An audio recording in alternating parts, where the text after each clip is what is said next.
Well, hello there, ladies and gentlemen, and welcome back to Advance Your Wealth with Homer Smith. I'm Ryan Ruff, your moderator. It's great to be back with everybody on the podcast here today. And as always, I'm joined by my right-hand man, Homer Smith, over at Convergent Wealth Partners, private wealth advisor, of course. And we're going to be diving into a great conversation today. Also joining us on the podcast, a really special guest that brings a very unique perspective into not just, of course, wealth management, but life management as a whole. Joining us today is Barry Garapedian.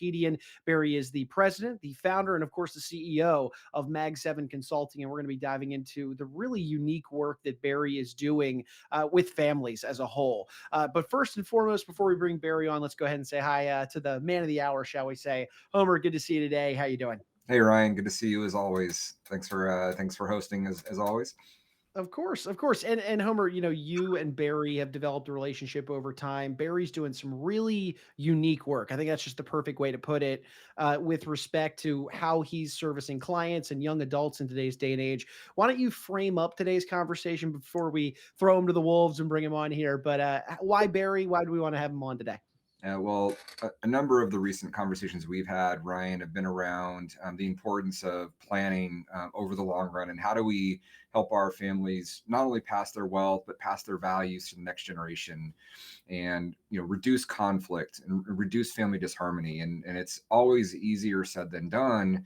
And a lot of the families we work with, they make a number of comments. One that we get a lot is that they're in a place where they might be loving their kids, but maybe not liking them right now. And a lot of it has to do with the way that they see their kids approach to money and decision making. And they always ask us, how do we, or do you have ideas or programs or education that we could present to our kids that would help them make better decisions? Because one of the things they're most worried about is if they're not there and all of a sudden these kids get access to millions of dollars of wealth, what kind of decision making are they going to do? Are they going to now actually, instead of being helpful to them, could all of this sudden wealth actually be damaging to them, whether it's enhancing already poor decision making or getting them into even worse trouble or attracting trouble that they weren't currently dealing with? And so recently, reconnected with Barry. We've known each other for over 10 years, being a part of a number of mastermind groups together. And, he shared with me the change he'd made in his career and what he was focusing on. And it just, the light bulbs just went off like crazy about how valuable what he is doing is to the families that we work with and families out there in general. So just excited to bring Barry on and learn more from him about what he's doing for these families and their kids. Of course. I love it. And so with that, folks, we want to welcome Barry Garapedian to the show. Barry, welcome to Advance Your Wealth. I am so happy to be here. Good to see you guys. Yep. Thanks for Yeah, you joining. got a great conversation teed up. I know Homer's chomping at the bit. There's a lot of good questions that he wants to ask for the benefit of his client base that he works with. So, Homer, how do you want to kick things off here today? Barry, I think it'd just be super helpful for you. Just share us a bit more about, obviously I know we both in the wealth management space for a number of years. You had a very successful business in California. I always, really appreciated your energy and patience, even as you would be teaching classes with other advisors and getting to learn more about what you were doing. And now you translated that in the passion you had around that to this next stage of your career. I guess just tell me more about the pivot you made and what you're doing now and how and why you made that decision. Well, the why is because of my daughter. She worked with me for about 5 years. She said, "Dad, do you realize you're spending the majority of your time talking to your clients' kids?" And so I absolutely love working with the next gens, the younger rising stars. And so when I sold the business, which was practice was at 1.4 billion, retired for about 7 months, I got a little bored. And I said, what could I do that I would absolutely love doing, that I would just do for the rest of my life? And I formalized the things I was already doing for decades in my practice, which is working with our affluent clients' children, teaching them things no one else was teaching them. And so a lot of it started with designing a family constitution for the family. That's right, building a process where the family would bring down family, their values, their principles, their ideology into a written document. And so from that standpoint, it started with family, faith, friends, fitness, financial, fun, and philanthropy. And we designed this constitution, if you will. We would revisit it once a year annually, but one other little caveat. Every month, I'm sending out a group text to the family of tidbits about the Constitution. So I'm staying connected. And from that, it just opened up a whole bunch of things. The kids fell in love with the kids. The parents would never leave me. I got more introductions, more referrals based on family. And so that's how it started. And now what I'm doing is I'm focusing mostly on working with the young minds and the kids on a lot of tools in the toolbox. So one example is I have everyone design a vision board, a vivid vision board of their goals with imaging. And they can do it virtually or they can do it organically. Here's the tech. Here's the next thing is they put it on their phone, on their wallpaper on their phone. And this would be mine. So the reality is, what do you do with this stuff? All these wonderful ideas doesn't matter unless you're implementing them or executing them, right? So Yep. that's how it sort of started. But I have a ton of unique tools no one's doing. And Yeah. I mean that. No one's doing this stuff. So tell me a little bit about the transformations you see. So obviously we'll get into more of the what you do of it, but I think for the families that are getting a chance to watch this and they're looking at their kids, and every kid is different and they're going to come from different experiences and different mindsets. But for those families that look at their kids and are like, hey, they're a little worried about their ability to handle some of the challenges that might be facing them in life ahead. What have you seen in some of the Homer, by far, it's confidence and it's leadership. Those two. I would start with confidence. Most of the young folks I'm seeing, they're self-deprecating themselves. Their self-image of themselves is minimal, and a lot of it had to do with COVID. But the reality is, how do you get them back feeling good about themselves and actually more confident? So we have one particular step we start everybody with, and you know this one. It's called practice going first. And we would give them tasks of doing things to initiate going first. So the first person to say good morning, the first person to shake hands, the first person in an elevator to ask everybody in the elevator, what floor, please. The point is, with that exercise, you are demonstrating leadership in a very micro way, and we are building on it. So one is get them more confident. That's just a very small little example of confidence building. But then from the standpoint of it's all about leadership and demonstrating leadership, as simple as on a birthday party, a Thanksgiving, or a holiday, take pictures, take videos. Let's do a reel. Let's do a 2 or 3 minute reel. We'll wrap it to a videographer and we'll make a 3 to 5 minute reel of that event. You're demonstrating leadership. A kid can do this. That's yeah. just a small example of, so I would say confidence, clearly take it to another level, and then demonstrating leadership. But then what about the accountability? That's another thing. We would form up a personal advisory board for the kid.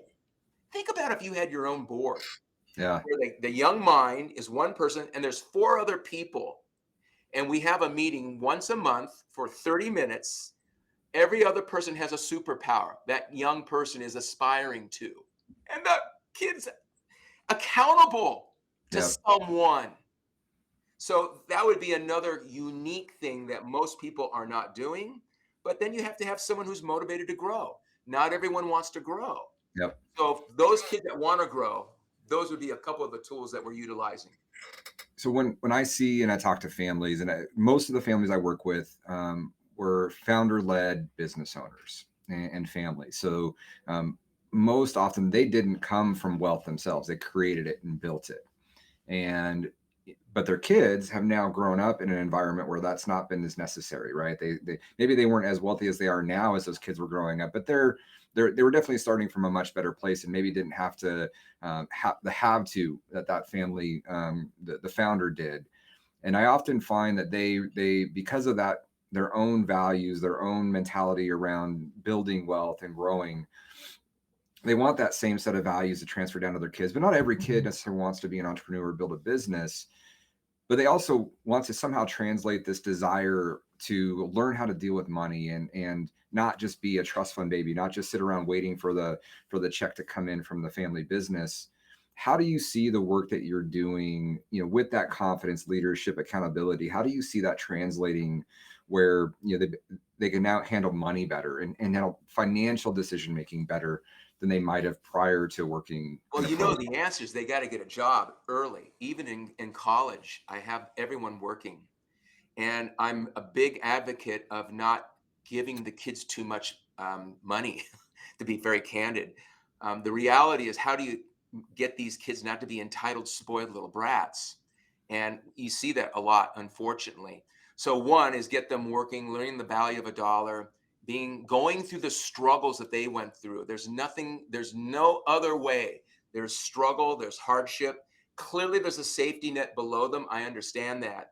But I believe the first thing is working, making money, having a savings, having a strategy of earning something, and then also understanding how to persuade.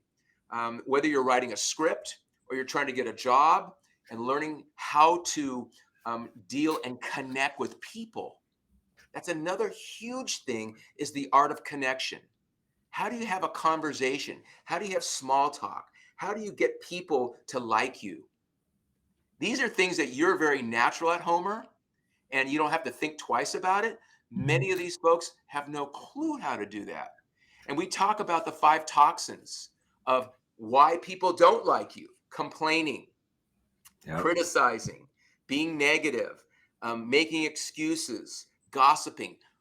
It takes energy away when you're in that space. And we just don't have any of that. You're going to go down that road. You're not ready for Barry's energy. Yeah. And there's more offense that you can play 80% energy. And I'm all about 10xing where you want to be. How do you get from 2x to 10x? You know that. Yep. And then to 10x, you have to be playing 80% offense, focusing on what your mastery or what you're good at, what your unique ability is. Clearly, more in business, you can do that. But these young folks, we try to keep them away from the no-nos and the negative energy, which is the news. Yep. No more than 5 minutes a day, they should be watching the news. You can do it on Flipboard. You can get 5 minutes of news. Hey, you know what you have to see what's going on. But Yep. let's not go overboard and spend 35 minutes watching what's going on, because it's just negative. So walk me through a journey. So I think most families thinking about this might think, oh, maybe it's good for someone like in college or in their 20s or 30s, but you start even younger. So walk me through a journey of what this might look like. How young does the coaching that you do really work? And then what do the different paths look like? At what ages and what kind of different levels of coaching or types of coaching are you doing at each of those So ages? I would say it would start at 10th grade. So 14 to 15 years old, depending on how mature they are, up until 27. I believe by age 30, you should have your act together. So I usually cut it off inside 30, which seems to be about right. Everyone is different.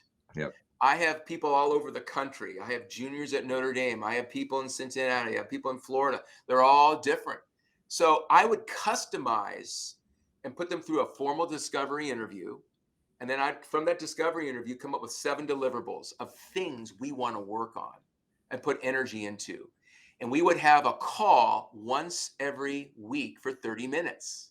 That's right, a touch every week for 30 minutes that I'm texting, making sure they're doing certain things. And then we have big goals. I would often ask them to bring in one high performance habit every 90 days. They get to pick the first one. I pick the second one, and then there's 4 of them for the year. So it's usually a 1-year commitment for sure. For sure, 1-year commitment. And then after that, it's accountability. They have an accountability dashboard that I build on Google Sheets. They have it, their parents have it, and there's silos of different things they have to do. So for instance, one silo might be writing handwritten notes. I have them get set up at a stationery store with their own personal stationery, and they might have to write 3 handwritten notes. And I'm talking about a really awesome handwritten note with wax and a seal. We get them their own seal, wax, personalized note, teach them how to write a note. It might be something from a health perspective of drinking half your body weight in ounces. It might be something from the standpoint of creating intentional lightning strikes, which is basically doing acts of kindness for people just because. So we have all these different metrics that we're measuring on a dashboard because it's all about accountability. Parents see it, I see it. When we do a meeting, I send a review of the meeting on their phone to the young mind, then to the parents. So everybody's connected. And I usually have a conversation with the parents at least twice a month about blind spots that I might not be seeing or things that we're working on. So there's a big connection with the mother and the father. And there's a big connection with the kid because the kid has to be really all in. This can't be 80%. Yeah. So just as an example, I mean, this, Barry, is your letterhead, right? Or your note that you send out, pretty different and unique. So I know it seems simple sending out a handwritten note. What's the why? What's the impact of that? What does that do It's for them? interesting you just showed that. I just got someone took a picture of that and sent it to me and sent it to the CEO of a company. He said, I've never seen anything like this in my life. The reason, well, first of all, very few people do this. Yeah. So one is differentiating yourself. Two, if there's psychology about writing a hand note, old school, it's very cathartic to the heart because it should make you feel good to write the heart. I have a time at the end of the day where I write hand notes. I send out 10 hand notes a week. Wax and seal, dripping the wax, marinating wax, having fun with my stamps. I have fun with it. I really do. And I have like 5 different stationery things I can send out. But what it does for me, it makes me feel good. I like the way it makes me feel that I say, and in the note, there's always something very personal about the person. So if I was playing golf with someone, I might say, gosh, Jimmy, I'll never forget the 8th hole when your second shot went 36 inches from the pin. I will never forget that shot. Yep. Thanks for a great day. That's what would go into the note. Yep. That's what would go into the note. So we teach them how to write a note about the other person. And they will always get someone calling back, God, that was a great hand note. Thank you so much for that. Well, now I'm on the radar. So it's multidimensional. It's for me, for my heart.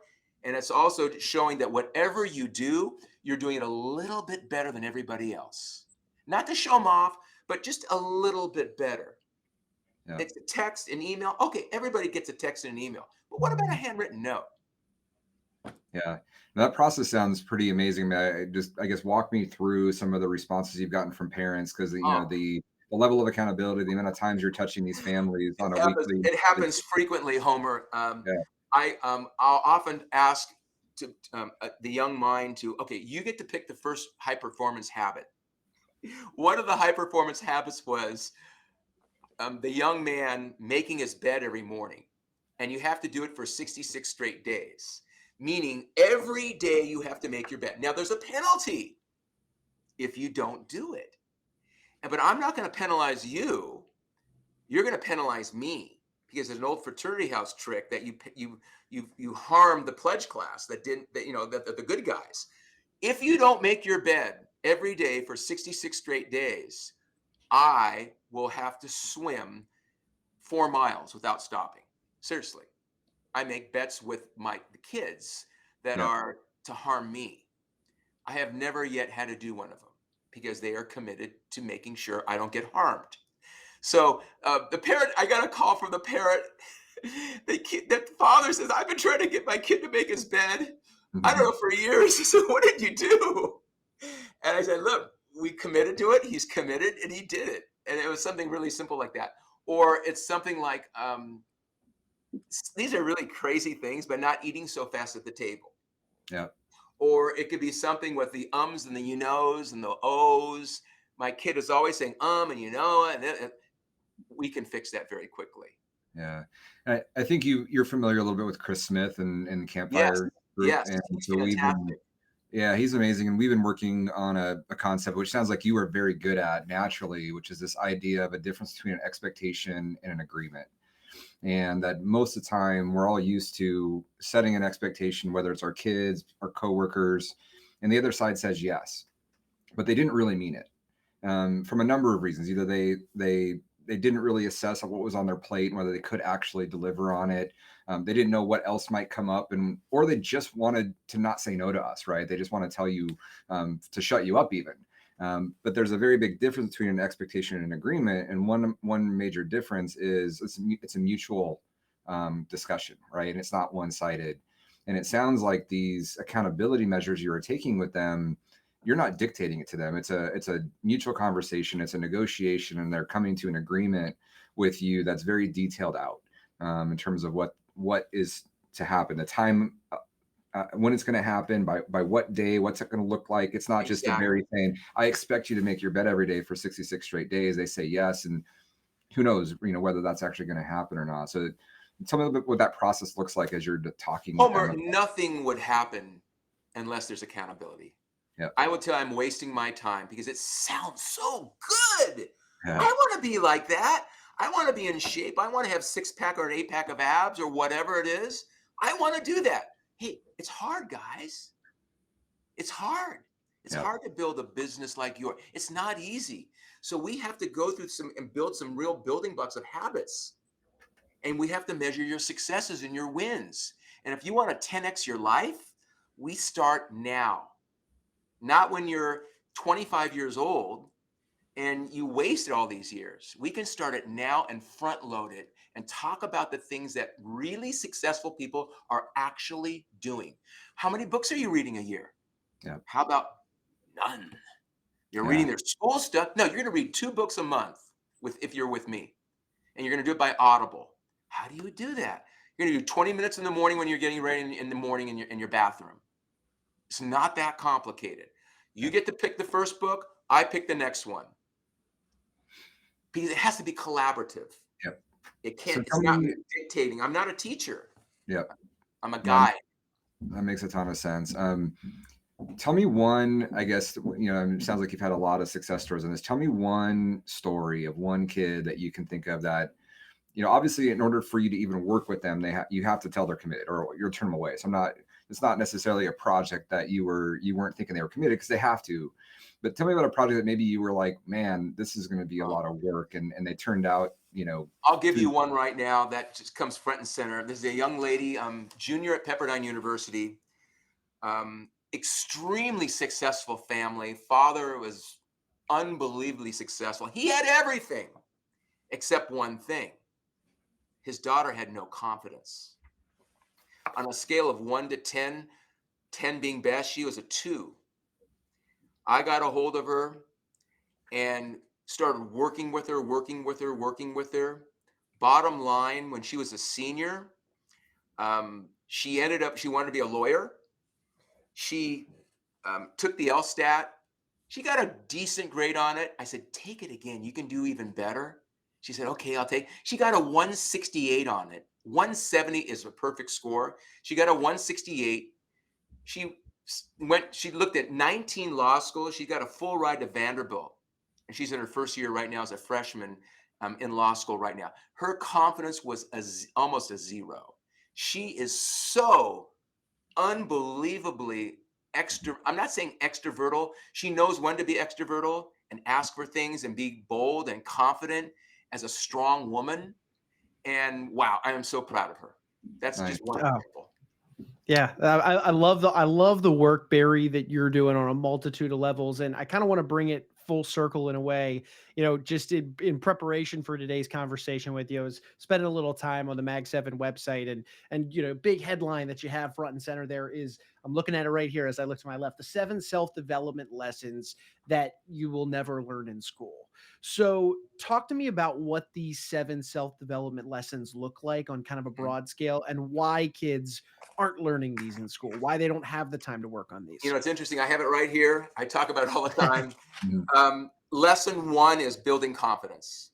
So life is a confidence game. So that's the first area that we start in, sort of, again, the white belt of martial arts. We start with confidence. The second is the art of connection. How do you connect with people? Can you share your toys in the sandbox with everybody and have friends and allies? And it's all about helping other people get to what they want. And there's an art behind this. The third is how to, to me, it's the company you keep. So I'm a big advocate of that you are the aggregate of the 5 people you most associate with. So we pay a real big focus of who are your friends, who are you spending time with, who are you listening to. The 4th lesson is the 5 most deadly toxins. We have to play offense, but we also have to have big walls around us to protect ourselves from the negative stuff that's out there. So what are the negative things that are out there? Like complaining, criticizing, being negative, making excuses, gossiping. The 5th lesson is fail forward. Everybody's so scared to make a move. No, you got to get out there in the batter's box and swing. And you're going to lose. You're going to lose tennis matches. You're going to miss putts. It's going to happen. It's okay. It's the only way you're going to learn. So we talk about getting out there and failing in a good way. Lesson 6 is energy and time management. Okay, it's all about the energy that you have. What's in your battery pack at 5, 6, 7 o'clock at night? Are you fully engaged in the moment? Your diet. I'm not a dietitian, but I know enough about diet, the things you should eat and you shouldn't eat. Water consumption. And finally, lesson 7 is winning the game of life comes all the way right back to the family. A family, faith, friends, fitness, financial. Those 5, collaborating them under an umbrella and giving them each energy. That's it. No, I love this, Barry. And Barry, you've given we've thrown a lot at our audience. I know, Homer, you have a lot of conversations surrounding different family elements with your clients. Obviously, Barry's doing fantastic work with folks in this regard on a more granular level. But Barry, for anybody out there that would benefit from, let's just say, skimming the website or be opening up a dialogue with you and your team to talk about a potential fit, how this would even work for them and their family, what is the best way somebody can learn more about you and your team Well, and start that they should conversation? call Homer first, okay? Call Homer first, talk to Homer. But you could reach me at Barry at mag7consultants.com. But I think the first action step is to reach out to Homer, and then we would form a meeting to have a discovery and to see if you're a fit, because not everybody is ready for my energy. Not everybody is in a growth phase. There's lots of different places where people are, so it's not for everybody. Well, Barry, I love the fact that you're so willing to give as a part of this process as well. So, obviously, I think working with you directly is going to be a huge benefit for the right kids, right? But to your point, not everybody's a fit. But what I love about your website is you put a ton of content and information out there on all of the stuff. It's not like you're hiding it as if it's some secret that nobody else can access. And I just appreciate your willingness to put it all out there for people to browse and get a sense for what this is all about. But I definitely believe, if you're watching this, reach out to our team. We can connect you directly with Barry, and just go to the website, go to the mag7.com website and check it out. Check all the content out.